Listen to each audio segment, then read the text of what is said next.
प्रतीत होता है कि आपके आराध्य बड़े शक्तिशाली हैं। कुछ कहते हैं कि वो देवों के देव हैं और कुछ उन्हें हमारी ही भांति मात्र एक मनुष्य मानते हैं। वो है कृष्ण, श्याम वर्ण के, जो जीवन के हर अंधकार को समाप्त करने में सक्षम है, जो अपने भक्तों की हर कठिन यात्रा में उनके सारथी है। लीला पुरुषोत्तम मुरलीधर कन्हैया।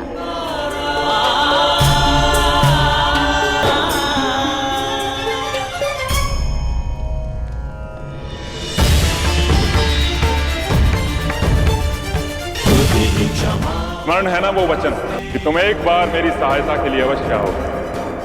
हम वासुदेव कृष्ण पर आक्रमण करेंगे।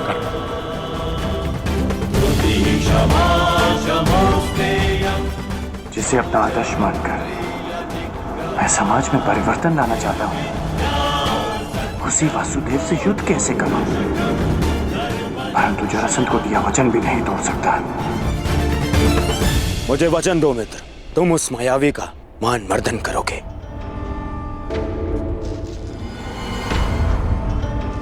जरासंध यद्यपि मेरे मित्र नहीं, परंतु बहुत बड़ी भेंट दी है उन्होंने मुझे।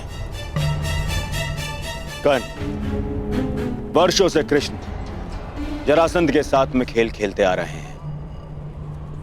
इच्छा तो मेरी भी है कि मैं कृष्ण को पराजित होते हुए देखूं।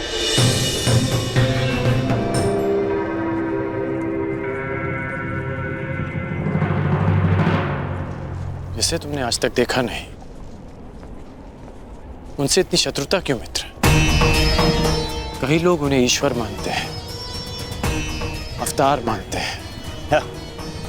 यही तो विडंबना है मित्र।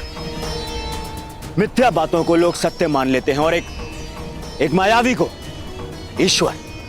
मिथ्या? कृष्ण चरित्र में मिथ्या क्या है मित्र? मिथ्या नहीं है तो और क्या है मित्र? ब्रज से प्रारंभ होकर पूरे भारतवर्ष में यह बात फैली हुई है कि कृष्ण ने राक्षसी पूतना के प्राण पी लिए, उसका वध कर दिया। यह कथा तो माता ने मुझे भी सुनाई थी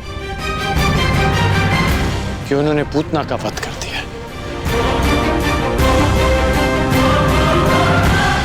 तुम ही बताओ मित्र, एक दूध मुहा बालक कैसे एक मायावनी राक्षसी का वध कर सकता है? एक दिव्य आत्मा के लिए, एक अवतार के लिए यह असंभव भी नहीं मित्र। अच्छा, फिर तो तुम्हें उस कथा में भी विश्वास होगा कि घुटने पे चलते हुए कृष्ण ने अपने मुख में अपनी माता यशोदा को पूरे ब्रह्मांड के दर्शन करवा दिए।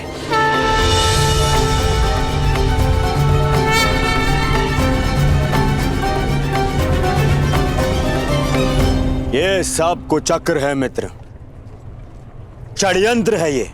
जानबूझ के ऐसे कथाओं का प्रचार किया जा रहा है ताकि उन्हें अवतार समझ लिया जाए, भगवान समझ लिया जाए उन्हें। कर्ण, तुम मुस्कुरा रहे हो मित्र, तुम ही बताओ, क्या इन घटनाओं का कोई भी साक्ष्य है जो इन्हें सिद्ध कर सके? मित्र, क्या सत्य है और क्या असत्य है, इस विवाद में मैं नहीं पड़ना चाहता। हो सकता है कि कृष्ण पर विश्वास करने वालों के पास कोई साक्ष्य ना हो, परंतु उनके विरोधियों के पास भी कोई साक्ष्य नहीं। कर्ण, न जाने क्यों आज तुम्हारी बातों में मुझे उस युधिष्ठिर के स्वर सुनाई दे रहे हैं। ऐसा नहीं है मित्र। चलो मान लिया कि यशोदा मां को भ्रम हुआ, हर माता को अपने पुत्र में ईश्वर का रूप दिखाई देता है, परंतु जब मथुरावासी इंद्र के कोप से पीड़ित थे तब कृष्ण ने अपनी कनिष्का उंगली पर पूरा गोवर्धन पर्वत उठा लिया था। सामान्य मनुष्य नहीं हो सकता मित्र।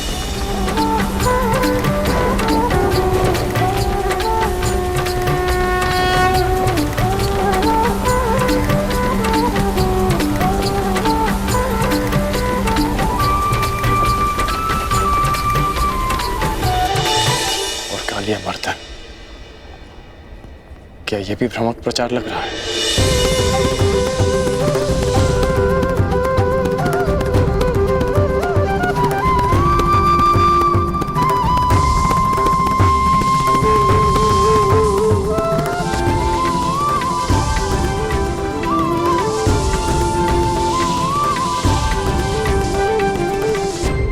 और कालिया मर्दन,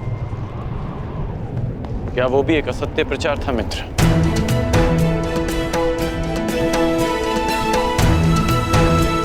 उस महाविषधारी महाशक्तिशाली सर्प का अंत करने वाला एक सामान्य मनुष्य नहीं हो सकता मित्र। इंद्र को परास्त कर देने से कोई ईश्वर नहीं बन जाता मित्र। तुमने भी तो इंद्र को परास्त किया, परंतु तुम्हारा कोई भक्त नहीं, तुम्हें कोई ईश्वर नहीं मानता। उल्टा बचपन से लेकर रंगभूमि तक तुम्हें तो संघर्ष करना पड़ा है। और विष से बच पाना कोई चमत्कार नहीं है मित्र। मैं भी बचपन से धीमे विष पे पला, तो क्या मैं स्वयं को अवतार घोषित कर दूं? तो तुम्हें लगता है कि कृष्ण ने ऐसा कुछ नहीं किया जो उन्हें एक सामान्य मनुष्य से ऊपर कर देता है? क्या कंस का वध कर पाना एक सामान्य मनुष्य के लिए संभव? तुम ही बताओ मित्र। हाँ, ये मैं मानता हूं, एक ग्वाले के लिए कंस वध करना बड़ी उपलब्धि, परंतु इसे हम एक ग्वाले की शक्ति कह सकते हैं, कोई ईश्वरी चमत्कार नहीं। तुम तो कृष्ण की हर उपलब्धि पर प्रश्न उठा रहे हो मित्र। हाँ, क्योंकि वो एक छलिया है, छल करने वाला, माया करने वाला, और कुछ नहीं। छलिया कहो या माया भी, परंतु उन्होंने जो किया अपने लोगों के शुभ के लिए, अपने लोगों के उत्थान के लिए किया। मेरी तो बचपन की इच्छा थी कि मेरी उनसे भेंट हो।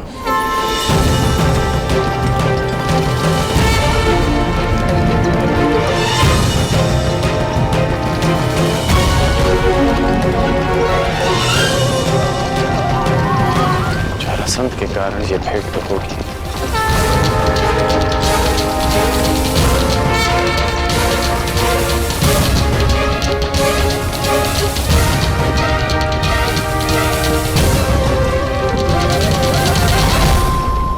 परंतु युद्ध क्षेत्र में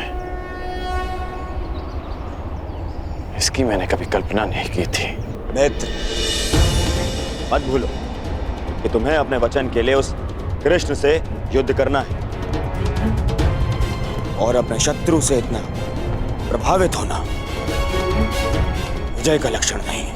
वो मायावी है, तुम्हारे भ्रम को तुम्हारे विरुद्ध अस्त्र बनाकर तुम्हें पराजित कर सकता है।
देख के यूं आश्चर्यचकित ना हो कुमार दुर्योधन।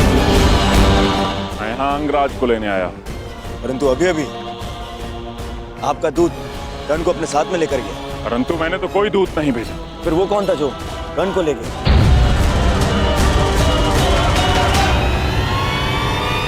मायावी है वो, जहां अपने पांव रखे वहां सब कुछ परिवर्तित हो जाता है।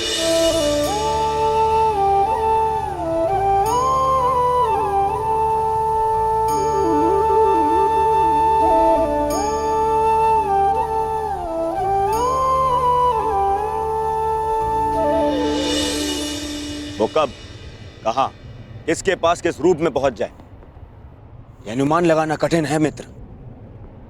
तुम्हें उसकी माया से सावधान रहना होगा।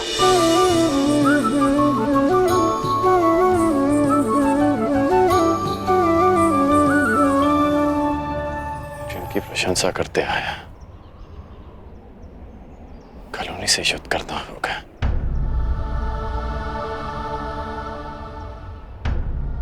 समझ नहीं आता कि क्या करूं। कर्म मनुष्य के मार्ग चुनने से निश्चित होता है अंगराज।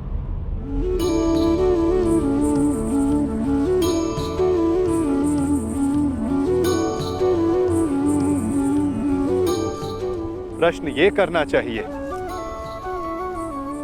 कि मार्ग कौन सा चुना जाए।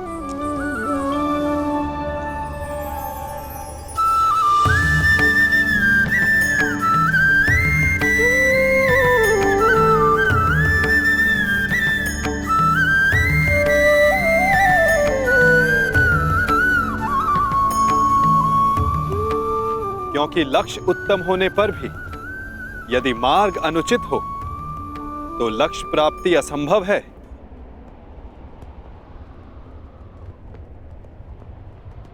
चुनने की कला धनुर्विद्या से अधिक कठिन है अंगराज।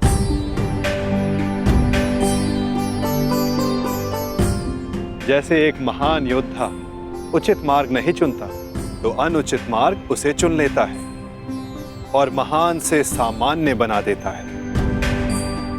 इसीलिए युद्ध, मित्र और शत्रु चुनने में सावधान रहना चाहिए। दो मित्रों के वार्तालाप में विघ्न डालने वाले तुम हो कौन? मैं कौन हूं वो महत्वपूर्ण नहीं, मैं क्या करने आया हूं वो महत्वपूर्ण है। हमारे कर्म ही हमारा परिचय बनते हैं। परिचय दो अपना। क्यों आए हो यहाँ? मैं नटवर हूं, महाराज जरासंध का दूत।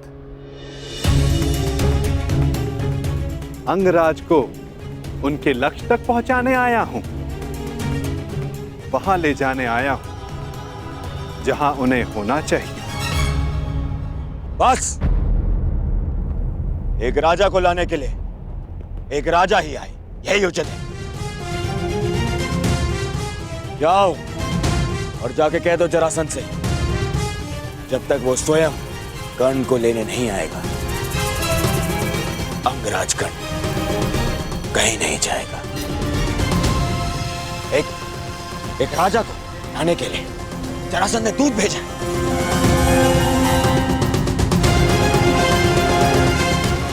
ये नियम के विरुद्ध है। नियमों के विषय में हस्तिनापुर के महान राजकुमार दुर्योधन ने एक बात कही है। क्या वो बात आपने नहीं सुनी? क्यों, क्या कहा है कुमार दुर्योधन? यही कि नियम वो बनाते हैं जो शासन करते हैं और उनको अपने बनाए हुए नियमों को पालन करने का बंधन नहीं होता। जिस तरह एक नदी अपना मार्ग चुनने से पूर्व किसी से पूछती नहीं, उसी तरह एक शासक अपने बनाए हुए नियमों को बदल सकता है। अब आप ही बताइए महोदय, क्या राजकुमार दुर्योधन ने कुछ अनुचित कहा?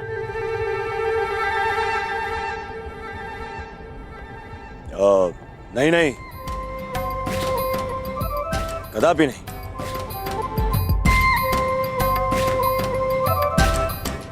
दूत का कार्य है संदेश देना अंगराज, परंतु फिर से कहूंगा, चयन करने का उत्तरदायित्व तो आपका है। आप मेरे साथ आना चुनते हैं या नहीं, ये तो आप पर निर्भर करता है। कर्ण ने यदि कुछ चुना है तो केवल अपने वचन का पालन करना है। मैं तुम्हारे साथ आऊंगा दूत। अहो भाग्य, मैं भी यही चाहता था कि आप मेरे साथ आए।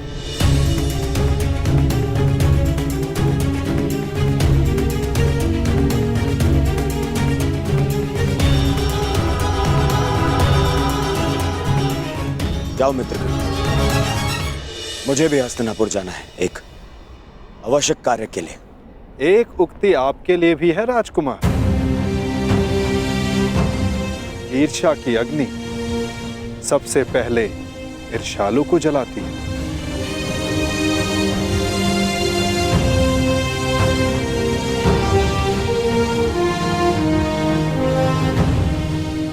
क्या कहा तुमने?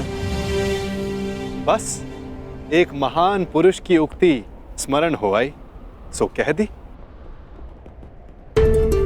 वैसे ये उक्ति राजकुमार दुर्योधन की नहीं है, पर हां, है उन्हीं के लिए।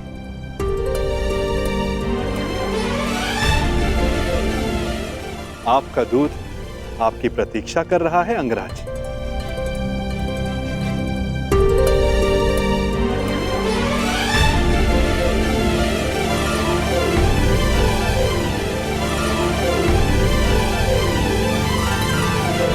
मुझे देख के यूं आश्चर्यचकित ना हो कुमार दुर्योधन, मैं यहाँ अंगराज को लेने आया। परंतु अभी अभी आपका दूत कर्ण को अपने साथ में लेकर गया। परंतु मैंने तो कोई दूत नहीं भेजा। फिर वो कौन था जो कर्ण को ले गया?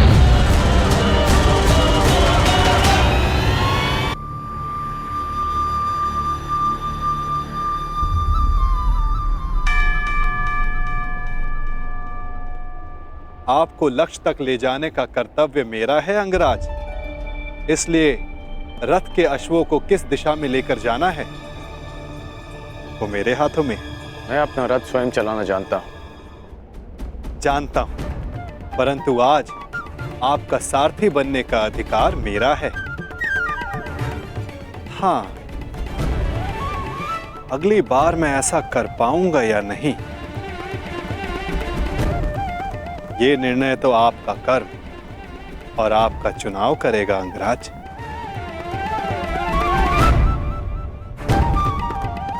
चलो नटवर, जरासंध मेरी प्रतीक्षा कर रहे होंगे। प्रतीक्षा केवल प्रारब्ध करता है अंगराज। कल को प्रारब्ध क्या रूप लेकर आए ये किसी को नहीं पता। कभी कभी हम किसी और लक्ष्य की कामना करते हैं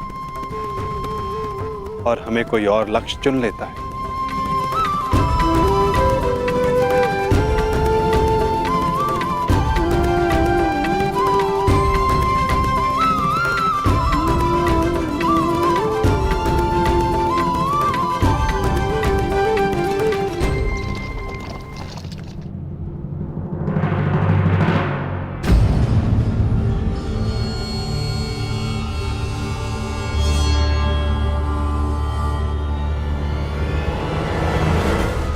मुझे देख के यूं आश्चर्यचकित ना हो कुमार दुर्योधन, मैं यहाँ अंगराज को लेने आया।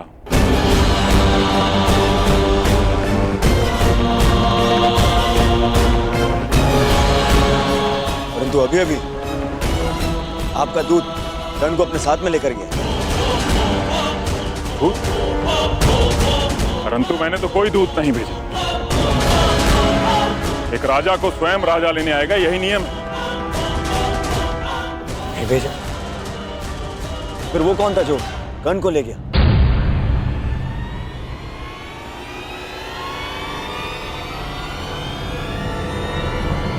समझ गया, वही छलिया, वही मायावी जो हर बार जरासंध की छाती पर एक और पराजय का घाव कर जाता है। कृष्ण, वासुदेव कृष्ण।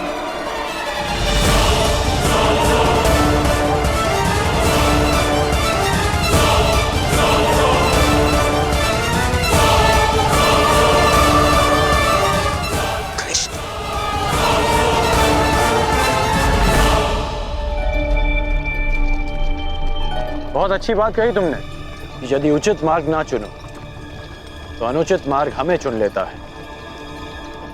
किसने कही हैं ये पंक्तियां?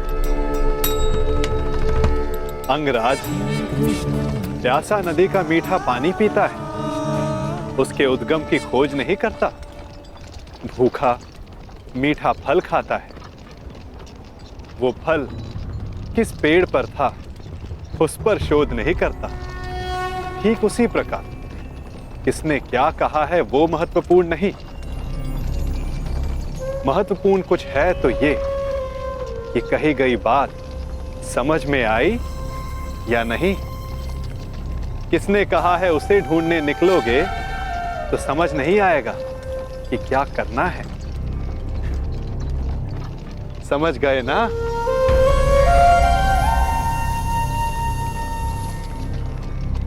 इतना अवश्य समझ गया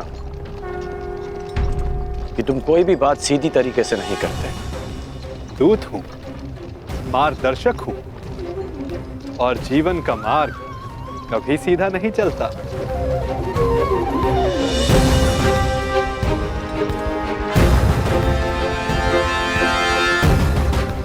पहले भी मैं मगध सीमा आ चुका हूं, परंतु यह मार्ग भिन्न क्यों लग रहा है? निसंदेह आपकी यात्रा इस युग की सबसे रोचक यात्रा होगी अंगराज। इसीलिए इस यात्रा में आपका सहयात्री बनना चुना है मैंने।